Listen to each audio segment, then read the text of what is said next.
Warren Buffett and Carol Loomis are here. He's one of the world's most successful investors and a longtime friend of this program. She is the legendary Fortune magazine writer who has followed his career since he was a 35-year-old hedge fund manager from Omaha.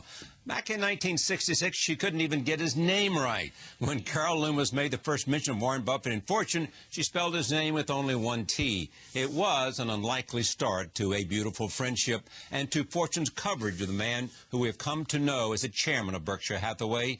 Tap Dancing to Work is Carol Loomis's new book. It is a collection of articles telling the remarkable story of Warren Buffett. It is also a story about friendship. I am pleased to have them together at this table. Welcome. Thank you. It's so good to have you both been here separately, but to have you together is terrific. I want to talk about the book and about the career and about Fortune magazine and the relationship. But first, this morning we all got up to read an op-ed by you called A Minimum Tax for the Wealthy. And you start off by saying that most investors if it's a good deal, they're not going to be upset about the fact that they're going to have to pay some tax. Every investor I know. I'm 82 years old and I'm looking like Diogenes. I'm out there looking for that investor who says, I think I'll pass on this chance to make a lot of money fast. If it's a certain deal, I'm going to pass because Charlie, I'm going to call you tonight at midnight. I'm going to be panting and I'm going to say this is the best idea I've ever had. And are you going to say, how much will the tax I have to pay?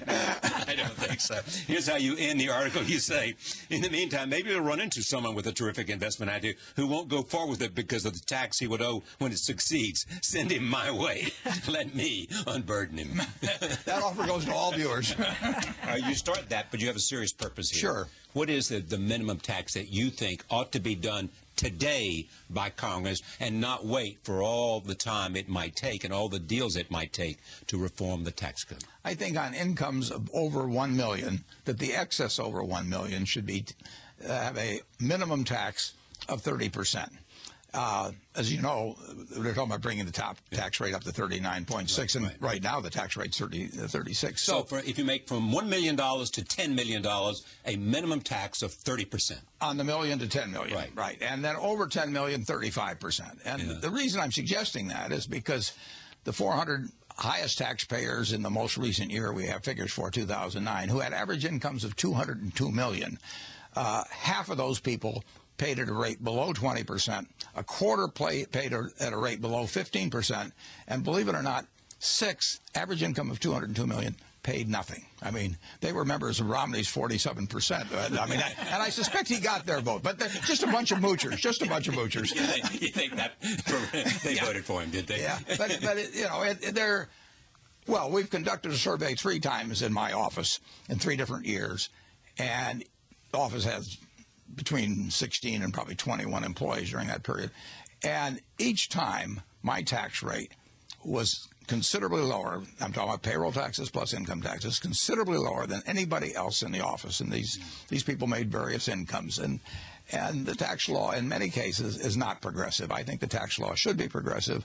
I think that when people make 15 or 20 million or 200 million and pay a 10% rate, I think somebody should be done about it. Say that, people step forward and say, well, that's because most of the income comes from dividends, which is taxed at a lower rate. Well, they would probably say most of it comes from capital gains, and that's taxed at a lower rate. I mean, capital gains. This just makes sure that people that have really high incomes pay at a rate that's sort of like the people next door to them are, who are making $100,000 a year or something of the sort. If you had automatic powers to establish what the tax rate should be, both for capital gains and for ordinary income, what would you set it at? Well, I would probably feel that capital gains should be at least at the 25% level, and dividends should be as ordinary income, and I would have a more progressive tax system that we have. But since the lobbyists and the lawyers for the rich are so good at getting around these things, I would have a minimum tax so that no matter who your lobbyist or lawyer was, if you had 10 million or 20 million of income, you paid at a rate comparable to what most of the people who are watching this program pay. You write about and you know enormously successful businessmen and women. Do you think that if you sat down in a one-on-one conversation, they would agree with him or not? Well, I don't think it would be unanimous by any means. No. Well, majority. Does he represent a voice in the wilderness for very wealthy people in the ideas he has about what's necessary and fair to do? I think there are a lot of people who agree with him but I'm not sure that it would be over 50% by any means. Do you think he's right? I do think he's right. And I must say, my husband worked on Wall Street during a time when there was a lot of income associated with working on Wall Street. And so I'm not talking as someone who wouldn't be subject to quite a lot of tax. And I think the problem is no one's ever talking about the payroll tax. That just doesn't ever come into the discussion. But when you add it in, as Warren has pointed out that you should do, it makes a huge difference. And so I do think he's right. You hope that the president will be responsive to this. You think it's what ought to happen today. I hope the president and the Congress is responsive to it. I think that I don't think we should wait around to have there are all kinds of things wrong with the tax code, and reform is called for. Expenditure cuts are called for. But I don't want to wait around until all of that stuff is done to do some things that are obvious now. So the people who talk reform, some of them, many of them, really are seeking reform. But some of them are saying reform because it just means pushing things down the road another year or two. And I do not want to have something that obviously should be done be held hostage to getting everything done. So therefore do the minimum tax now. I'd like to see starting January 1st. What happens if the fiscal cliff comes and happens? What will it do to our economy? I don't think it'll do that much because I think people will assume that a solution will be found quite promptly. It's a little like the debt ceiling question. I mean, people, the rest of the world may think that we're idiotic at times, but they don't think we're going to commit suicide. So I think I hope something gets worked out before January 1st, but if it goes a little bit beyond that, I do not think that. January 10th or February 2nd? I will not be selling. If you guaranteed me that the fiscal cliff, we would go past that, I wouldn't sell a share of stock today. That you have that confidence that in the end they will fix it. Yeah, and that this economy works. Is it getting better? It's getting better. It's been getting better since really the summer of 2009. And, you know, we've had 4 years straight now where the stock market's given a positive return. I mean, the economy's getting better. We had a tremendous bubble, and when it burst, it had ramifications for all aspects of society, and it was magnified by the abuses that had taken place in Wall Street and all kinds of places. So the dominoes were lined up. We had plenty of problems, but we've been on the mend now for 3 years, and it's taken a long time because it was a big problem. But we are getting better all the time. This book is about tap dancing to work. Why did you choose that title? Let me tell you, I've learned a lot about the publishing world and in the last few months, and I learned that the title is a process of negotiation between the publisher and you. And I came up with this after we'd considered 2 or 3 others, and the publisher just displaying great judgment, said, I think that's a wonderful title, let's go with it. And that's what happened, because he is a man who tap dances to work, has forever. And has talked about it. I mean, in interviews with you have talked about tap dancing. It is someone, you explain to me what tap dancing is. Well, it just means that I can hardly wait to get to work in the morning. and I mean, it's the most exciting part of the day, is getting there. And there's never been a day I haven't looked forward to. Do you like Monday through Friday better than Saturday and Sunday? It depends whether Nebraska's playing football on Saturday. But, yeah, normally... Or whether they're playing Notre Dame. Yeah, well, yeah. Well, I don't want us to play Notre Dame this year, but What makes you think he doesn't go to the office on Saturday and Sunday? I go to the office on Saturday. But what you do at the office or what you do at home is the same thing. You're reading it on the phone. That's what you do. I'm reading and thinking and on the phone and talking to friends. And no, there's very little difference in Saturday and Sunday from the weekdays. A little more action during the week, though. This reminds me of what surprised you most about him in terms of advice. You asked him what was the worst advice? I asked him what the best advice. Well, we were doing a big act, and he was going to be on the cover, and so I, without truly knowing the answer to the question, I said, "All right, now tell me what is the best advice you've ever gotten in your life from anyone?"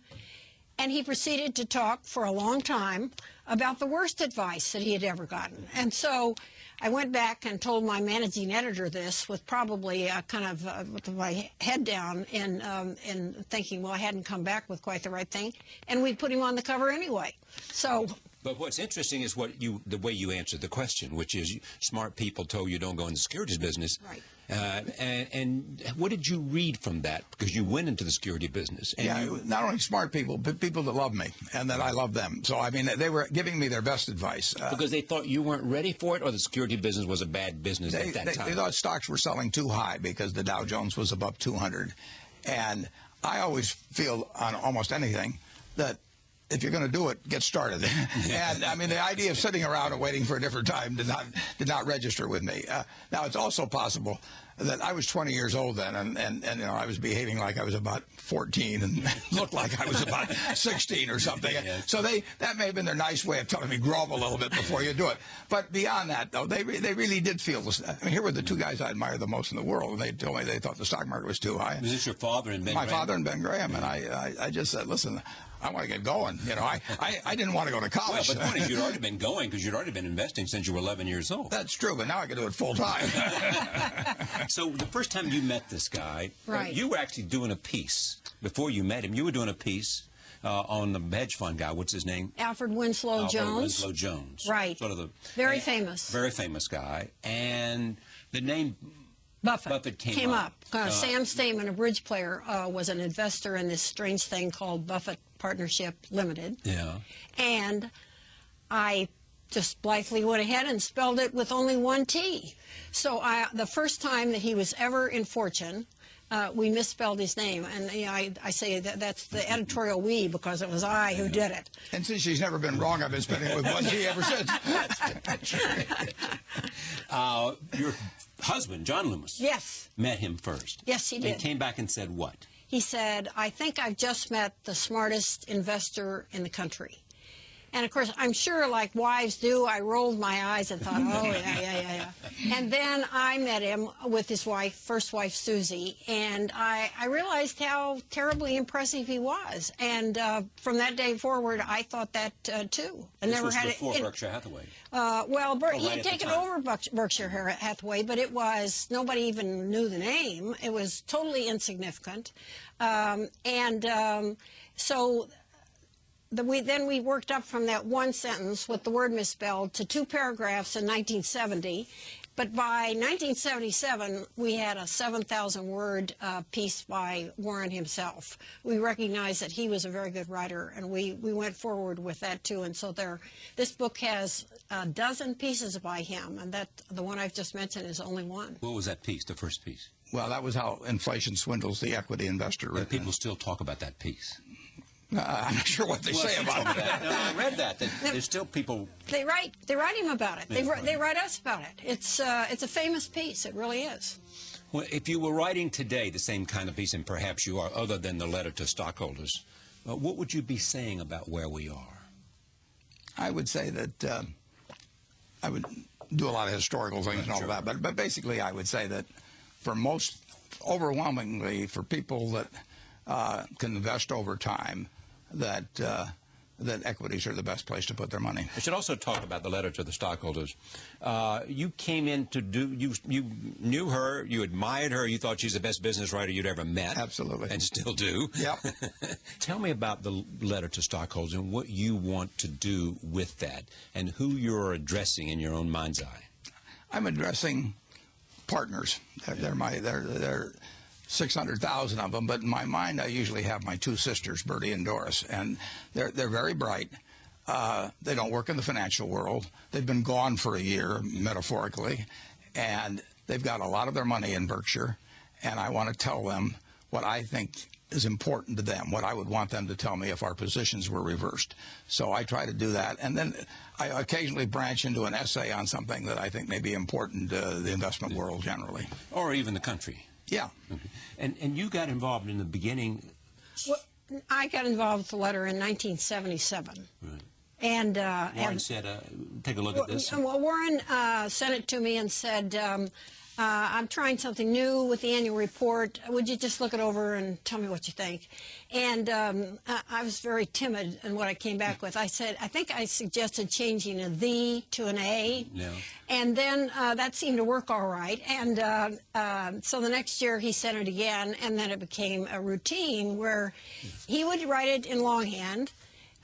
his assistant would type it, and it would come to me, and then we would have drafts flying back and forth with suggestions from me. Well, I think there's a story in here, too, that when the first thing you wrote, the editors wanted to change some things. Was it the first thing? And basically, they almost killed the article because you didn't want that much editing.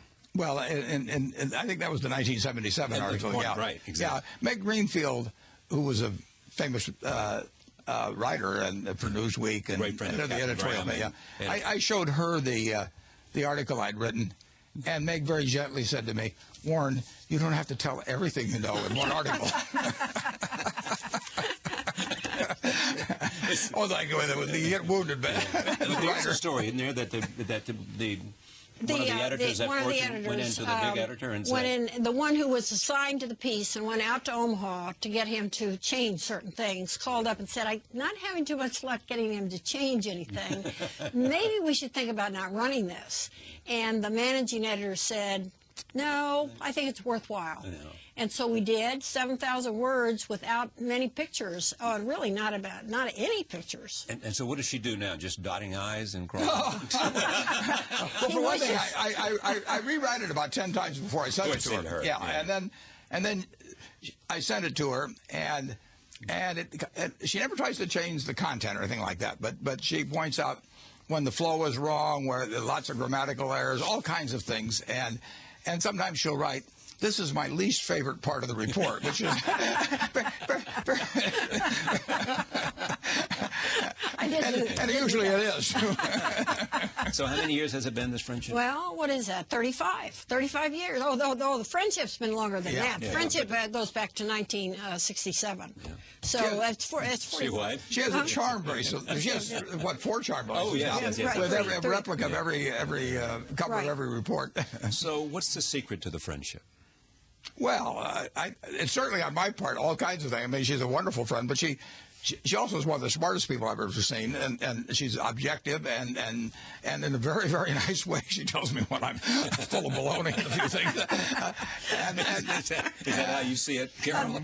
Well, I do think that I'm one of the few people who argue with him. I do think that, and I do sometimes about the end of the report. You don't have people argue with you?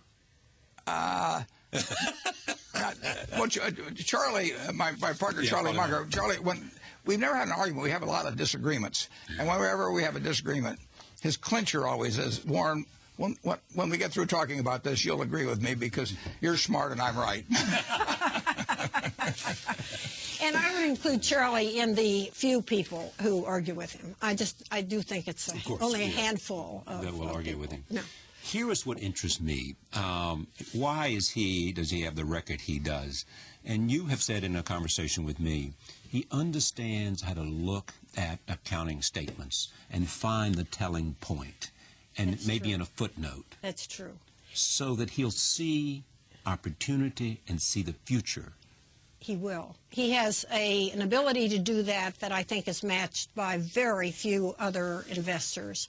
And he has this broad, extensive knowledge of business, and I think maybe I said this to you, so when something new comes up, he has a frame of reference in which to place it. And then he adds this rationality that I really think just a handful of investors. Well, he doesn't let emotion take over when he's considering whether to buy. He goes at the decision in a very rational way. Then the price goes down and he buys more, whereas most people panic and sell when the price goes down. And he just is, he's extremely disciplined in the way he thinks about investments. This will take a long time to explain, but how is it that you know value so well? So that if it goes down, you know the value hasn't changed, so you buy more. And so that you know the value, so you're not going to pay a nickel more than the value you see. I only get into situations where I do know the value. There's thousands of companies whose value I don't know. Yeah. But I know the ones that I know, And incidentally, it isn't. You don't pinpoint things. I mean, if somebody walks in this door now and they weigh between 300 and 350 pounds, I don't need to say they weigh 327 to say that they're fat. So if they're in that zone, you know, I'm fine with it. And but I also know that there's all kinds of companies that I can't figure out. So I don't. So I do know. I usually know when I'm dealing with companies that I understand, and then I do. Accounting is a language, and it's a language that I like. And a language you not only understand but like. I like it, yeah. I mean, it speaks to you like music. It really speaks to me, and when it speaks in a false voice, I can detect that sometimes too. So, you know, I mean, it's, you know, it is almost like playing music. You know, when you look at an accounting statement, and it's not true of all companies. It's not true of all companies at all. But you don't have to be right about. I don't have to be right about the ones I ignore. I mean, so when you see a footnote that says something to you, you just feel a kind of emotional. It's in the footnotes. You're right. I mean, the footnotes are the tip good off. Or bad. There's the story. There's a tip off there. Yeah. And Carol is very, very good at this, incidentally, herself. Yeah. Well. It's so far down the ladder on this compared to where he is. Let's look at some of the investments at Berkshire. And some of this comes in. You still have a lot of Coca-Cola. A lot. Yeah. You saw the value of that early on. Well, not early enough. I mean, I probably had my first soft drink in 1935, and I didn't buy the stock till 1988. So, I would put me in the slow class on that one. You still have a lot of Wells Fargo and buying more? We've got a lot of Wells Fargo. Yeah. Value there, you saw the sure. And the qualities you look for, management is one. Sure. And some kind of an enduring competitive advantage. Yeah. Enduring being the emphasis. I mean, and I mean, hula hoops were great for a while, or bedrocks and all that sort of thing. Yeah. But I like something where I think I can look out 5 or 10 years and still see the same sort of advantage that maintaining. So you just invested in John Deere. That wasn't me. No. We have two other. Okay. But you know what they're doing, do you not?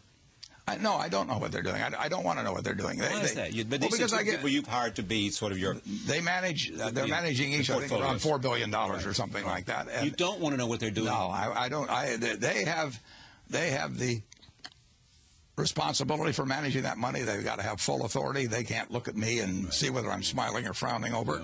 And they get paid based on how those securities do. You have said you're hunting for a big elephant. You bet. Yeah, the bigger the better. What qualifies as a big elephant? Well, in terms of our present resources, probably something from 20 billion, maybe up a little bit. High. Well, it would depend on how attractive that elephant was. Yeah. Not all elephants look alike. Yeah. Coming to you, Carol, in just a moment. So you're looking around. How will you go about this process of looking for a big elephant? Because you've said that, you know, the trigger is, you got your hand on the trigger. Absolutely. You're ready to fire. You bet. You got the money. You got 45 billion or whatever it is, right? Enough. Yeah. Enough. You got it sitting right there. Yeah. You're prepared to do it. How are you going to find the candidate? Well, if you're talking about buying an entire business, which we're talking about in this case, I'm familiar with all the companies when you get to that size. Yeah, I've been to the elephant ground. I've seen them all. And you know what's so it's really a question of when somebody at the company, the CEO, the board, is actually thinking about doing something, and then I can tell very quickly. Oh, you know whether they are open to. Oh yeah, whether the initiative really has to come from them, because. You know, Coca-Cola isn't for sale. Wells Fargo isn't for sale. 99% of the companies are IBM's not for sale. Sure, and so, and I know the universe of companies of this size we're talking about. And if I pick up the phone one day and somebody says, you know, we've really been thinking about things and we feel that we do better as a part of Berkshire, I'm ready to, you know, hop on the plane. This is what's amazing, don't you think, Carol, is that a lot of the companies that have come to Berkshire Hathaway, they wanted to be there. That's right. You know, that's absolutely they make right. a phone call. I'm thinking about the Israeli company. Yeah. And somebody says, Mr. Buffett, could I come to Omaha and talk to you? Right. And you're pretty quick on the draw to figure out whether you want to go forward. 5 or 10 seconds, yeah. Talk about that. Well, because mergers is mergers. He does make up his mind in literally minutes, if not seconds, as to whether this is something he wants to consider further.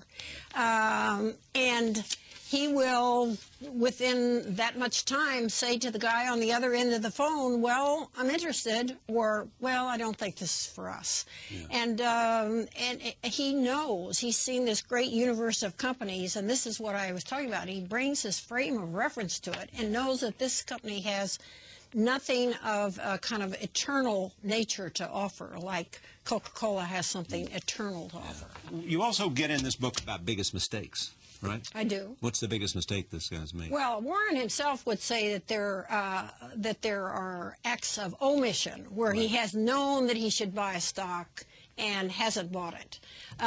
One of that he cited there is Fannie Mae. This is before Fannie Mae got into trouble. Bad name, right? That's right.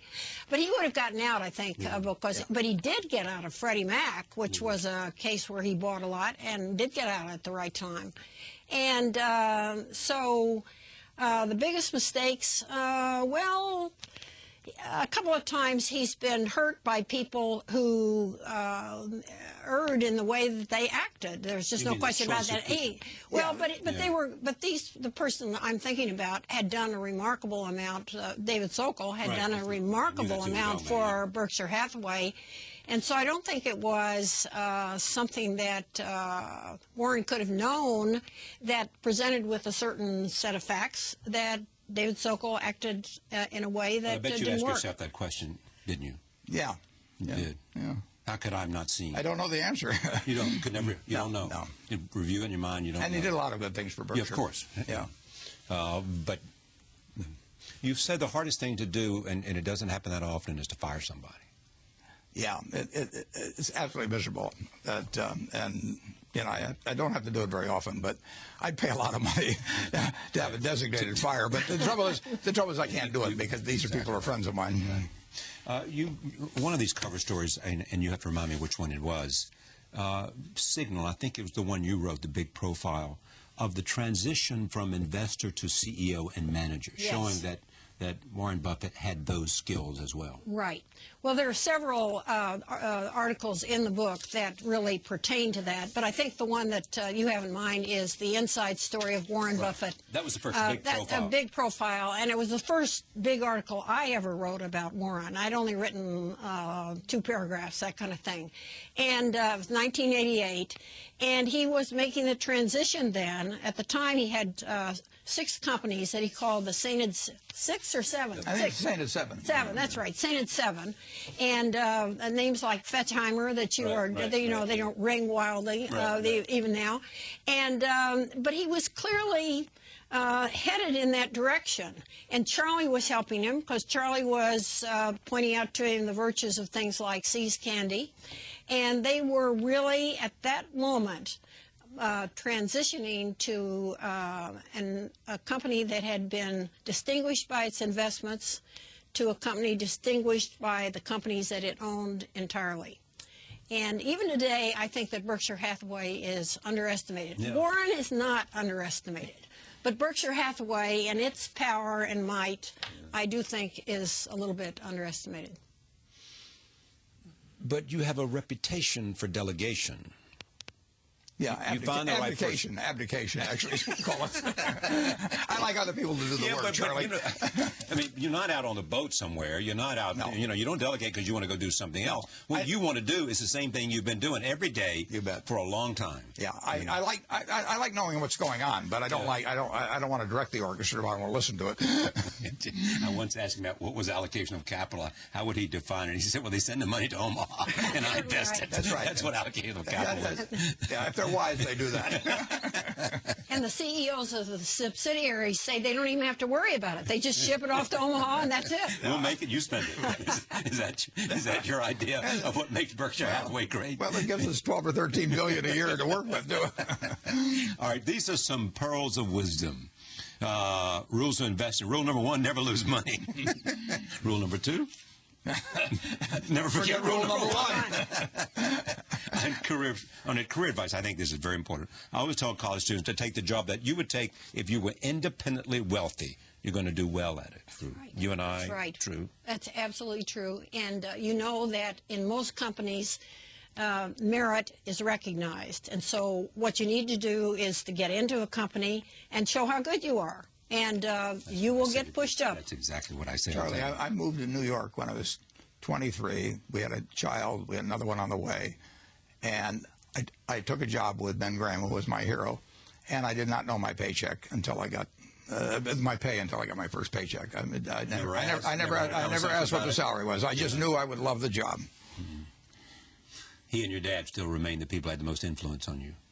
In Well, terms of they were huge, but I've had others too. I mean, yeah, Joe Rosenfield, Tom Murphy, and certainly my wives, and Carol's had a lot of influence on me. She played bridge with you. Well, she had a lot. Leave aside bridge. She says a lot of influence on me. No. Well, what would you call her up every day? Just about every day. Or she calls you every day? No, I call her. You call her just about every day. So what's the conversation about? Did you see this? It's the kind of thing you'd like. Just depends what's going on. Read this story, that kind of thing. Yeah, it just depends. There's plenty to talk about. Right, yeah. big business events. We hadn't been so busy with your the show book. last night. I mean, Right. Which you've seen the next morning when you're working out. This is another thing. The internet won't change chewing gum. When I look at the internet, I try to figure out how an industry or a company can be hurt or changed by it, and then I avoid it. Right. Take Wrigley's. I don't think the internet is going to change the way people chew gum. Right. Well, the innovations are enormously important for society, but they disrupt a lot of things. And, I used in one of the articles in the book, the auto industry. There are a couple thousand auto companies, and a few succeeded barely. And so auto was enormously important. I love the fact it was invented. The airplane was enormously important. But if you take all of what's happened in the airline industry since Orville was down there at Kitty Hawk, some capitalist should have shot him down because he's cost us money. I mean, what's wrong with the airline industry? Why they're... Well, it happens to be selling something that's regarded as very much a commodity product. Right. The incremental seat cost for the airline is nothing. So they've got this temptation to try to fill the last seat at any price. And if you get 4 or 5 guys that are trying to fill the last seat at any price, you do not get very good prices. And price goes down. It's structurally set up so that it's very, very difficult to have a sustained competitive advantage. And you get this enormous fixed investment in planes. Now you got the plane. It costs you a couple $100 million, and you're trying to fill a seat, and you're reading the newspaper today what your competitor's charging, and you got to charge the same price. It's got terrible structural aspects to it, and I bought into it. Yes. Yeah. You've also bought into the railroad industry. Yeah. The freight carrying railroad industry. Yeah.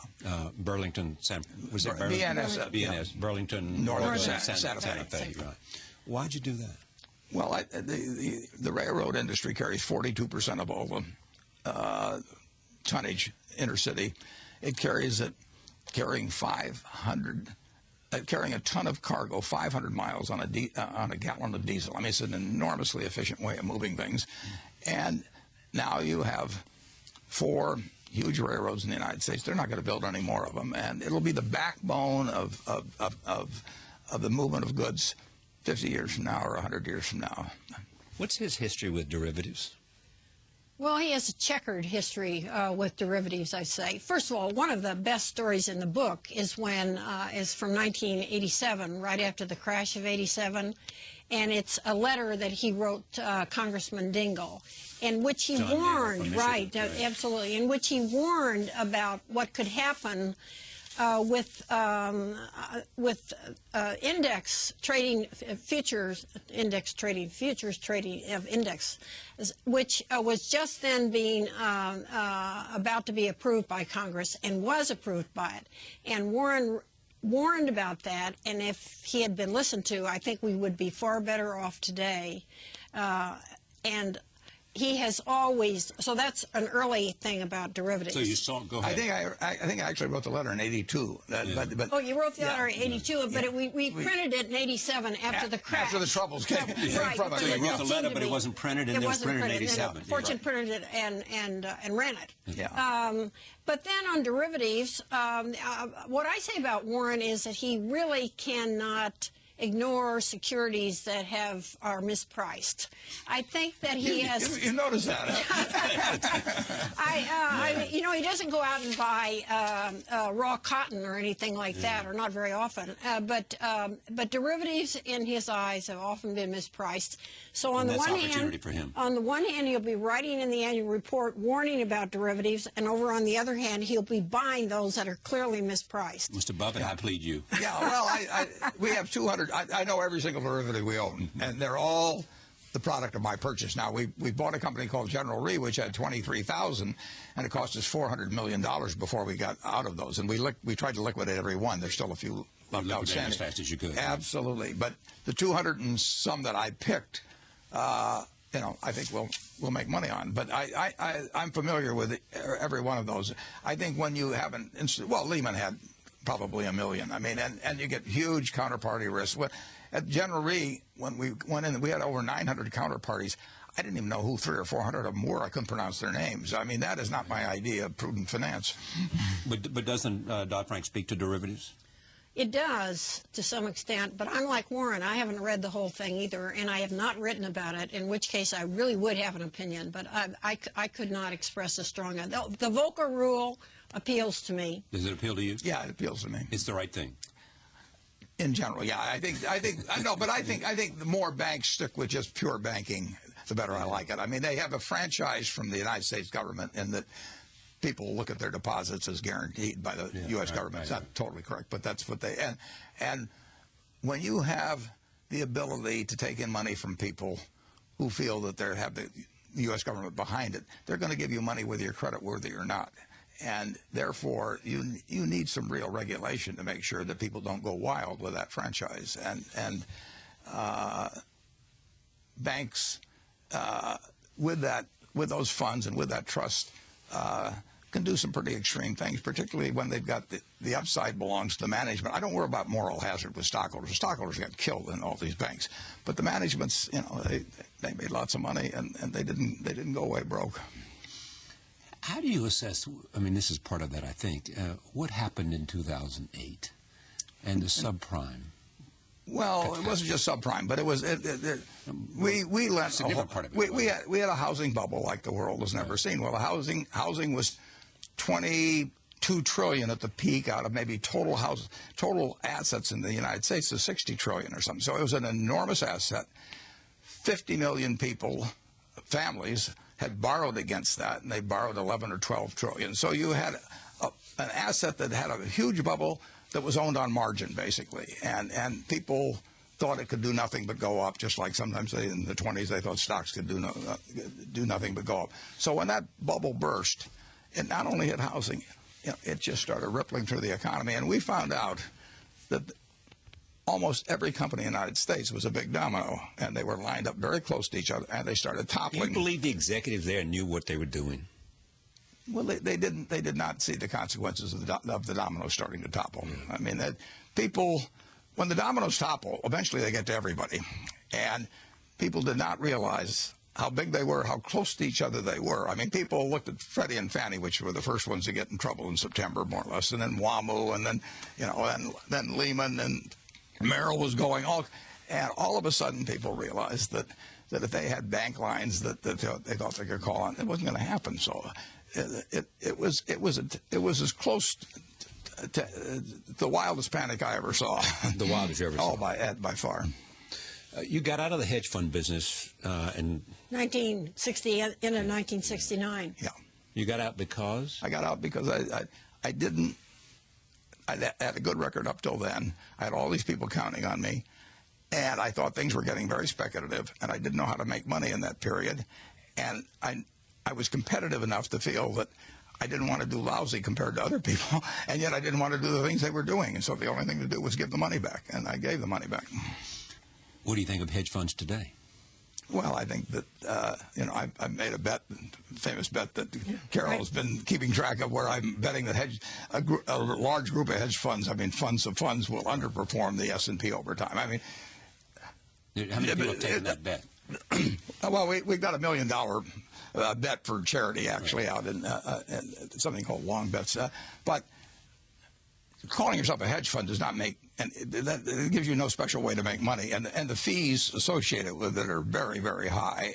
And I do not think the results of hedge funds in aggregate will be better than the S&P, which you can buy for through an index. A couple of years that you didn't do as well as the S&P. Oh yeah, there's been a number of years. Yeah. Well, how does that make you feel? Makes me feel like I better do better next year. No, I mean, that's my job. Have you noticed he's competitive? I wouldn't be in this business if I didn't think I was over time. I'd do okay. There's also the question, which always is asked of you, is succession. You have said the board of directors knows who my successor is as of this moment. Tomorrow, they know tomorrow. If I die tonight, tomorrow morning they will appoint somebody they know. And the person they appoint does not know he is the one to be appointed. That's correct. Yeah. And will the role be the same role that you have? No, it'll be half my role. It will be running the businesses, and there will be Todd and Ted, these fellows that come on.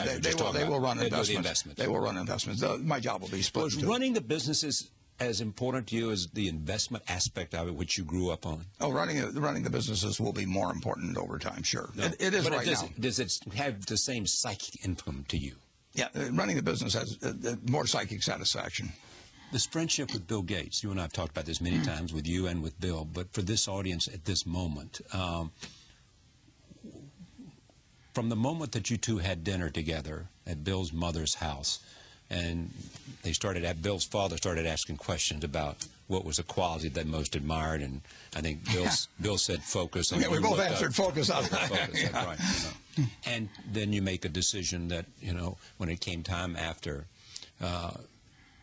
Susie's death, that you wanted to do what she would have done to make a huge philanthropic contribution. You chose Bill because you thought that the Gates Foundation did it right. I chose 5 foundations, but the Gates was the largest one. Yeah, big one. But the friendship itself is born out of what? Well,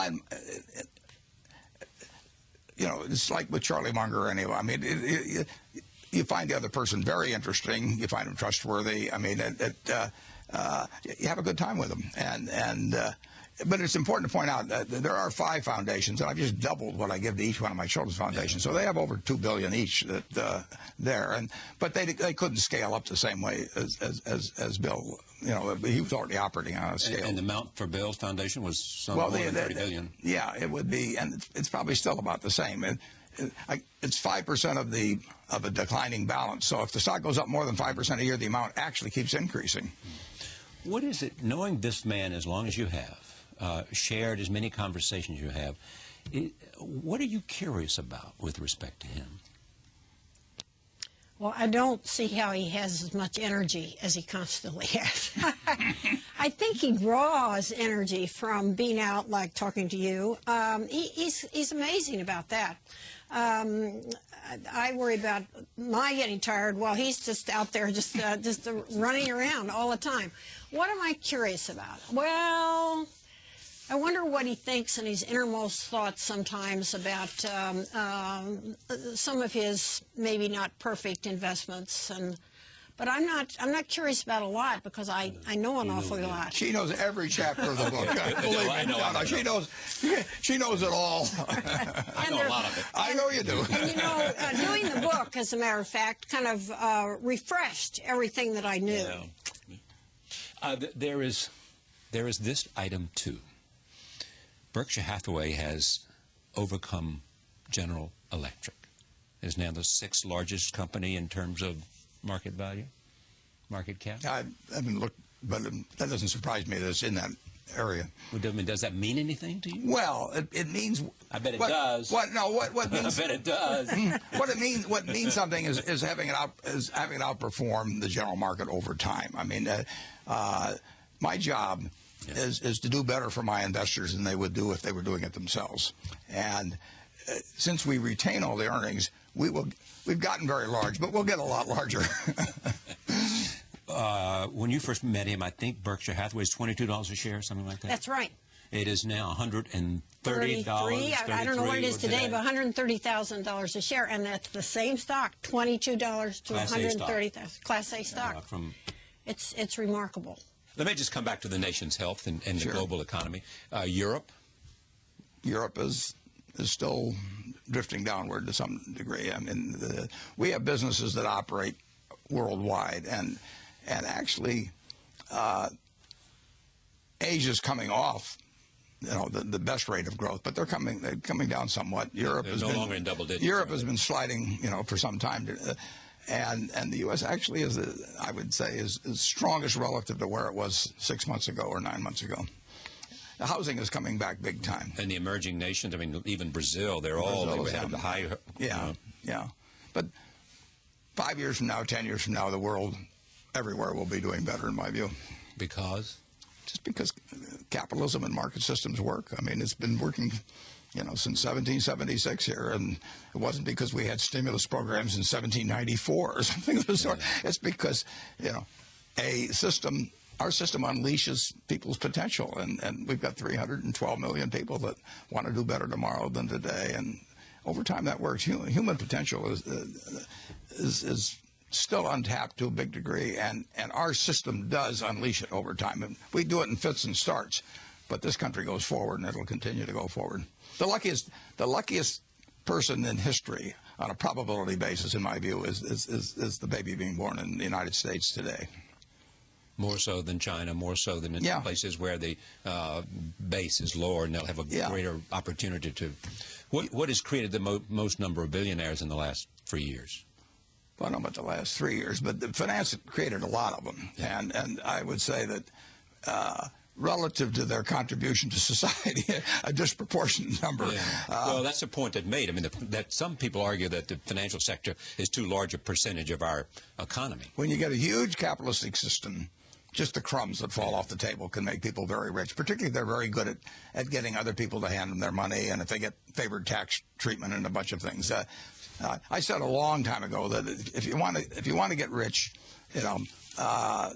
per point of IQ and per erg of energy, just hold your nose and go to Wall Street. Well, there's a certain truth. That doesn't mean they're terrible people or anything like that. It just means the payoff there is so much greater relative to what you bring to the party than it is in most aspects of society. Take journalism.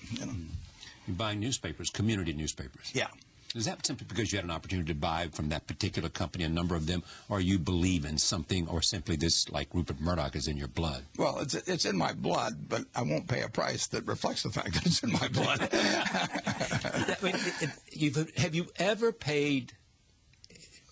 I mean, I believe you could argue that Rupert, for example, would buy something because he had to have it. That's right. And pay more. That's right. Believing that he could make some kind of efficiencies, and he'd still have it. Yeah. Have you ever done that? Ever paid more than you? No, I wouldn't do it in Berkshire Hathaway. I might. That's what you owe to your stockholders? Yeah, I mean, it's their money. That's why we don't take an editorial. I don't dictate an editorial position to the newspapers. We had. I voted for Obama. We have 12 newspapers that endorsed. 10 of them endorsed Romney, and I'm the CEO. But 2 papers endorsed Obama, who I voted for, and 10 endorsed Romney. Speaking of Obama, the president, do you think he'll be different in the second term? Somewhat. He won't. What makes you think that, and how? Well, I think the second terms are different than the first terms. I mean, first terms they can be full of landmines too, as you know. They can be, but in the first term, to some extent, you and your party have to be thinking about your reelection. I mean, and a second term certainly frees up that aspect of it, and then the question is how effective you can be in getting Congress to work with you. I mean, you have access to him. He calls you, and I've never called him.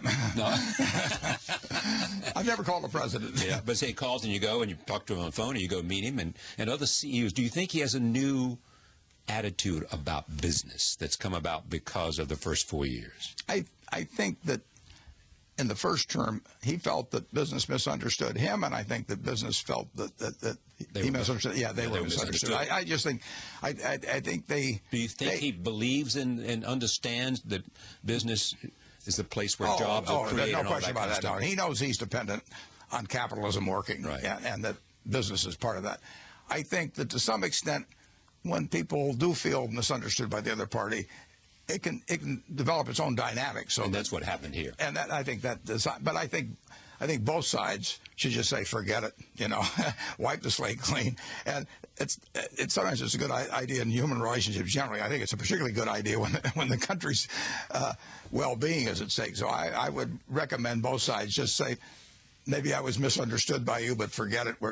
We work together going forward. But do you think he wants to do that? Oh, I think he wants to succeed big time, and I think he will, and I think the economy will be a help to him.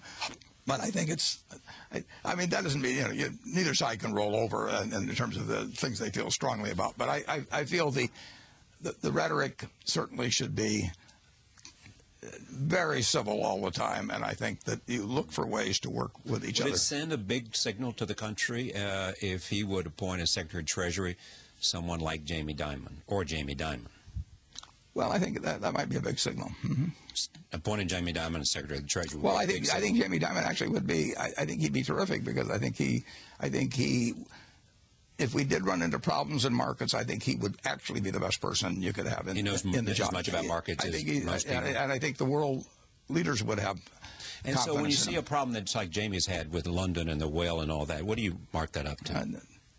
If you run a $2 trillion institution, if I run Berkshire for decades, you know, some things are going to go wrong. I mean, if you run an army, if you run a church, if you run a government, any large institution, people will go off the reservation sometimes, and sometimes they'll get away with it for a long period. And of course, when you work in a financial institution, you can add a lot of zeros very quickly. Yeah. So, you know, obviously, you know, there was a failure of control, but there's been failures of control at Berkshire. I mean, I am going to make more mistakes. I mean, I hope I minimize. I hope I catch them fast, but there can be mistakes, and there can be big mistakes. Should Bull Simpson be the operating model from the menu that they operate on, and do you believe that's the direction to go? Well, I think the menu should be to come up with something that raises 18.5% of GDP in revenues, and that embodies and with no loopholes, basically, the idea of a progressive tax system. And I think that expenditures should be reduced to the 21% of GDP level, and I think that will be very sustainable, those ratios. It will not eliminate the deficit of the debt. It doesn't. It does not eliminate the annual deficit. Right. It keeps the debt as a percentage of GDP constant, and that's what we can live with, and we can live with it. I mean, the net debt is in the 70s. It's around 73% or something like that, and that's what we always talked about until everybody got excited lately. That was 120% coming out of World War II, and it will stay in the 70s. It might even come down into the 60s if the 18.5 and 21 will not increase the ratio of debt to GDP. And it very well may bring it down slightly. What has this meant to you, this friendship with Warren Buffett? Oh, well, it's been a wonderful friendship. Can you imagine the chance to talk to Warren Buffett about almost anything, to ask his opinion about every story that you've ever had on your mind? It's priceless. And it's been priceless in a way to go at this book and to see it all put down again, to add my introductions, and to see how good fortune was at staying with this man. As I say, we were standing by while Warren Buffett was becoming Warren Buffett. And it was a remarkable thing that we were allowed to do, and I loved it. I'm smart enough to give her the last word. You are smart. This book is called Tap Dancing to Work, Warren Buffett, on practically everything from 1966 to 2012, collected and expanded by Carol J. Loomis. Thank you. Thank you, Charlie. Thank you, Charlie. Thank you for joining us. See you next time.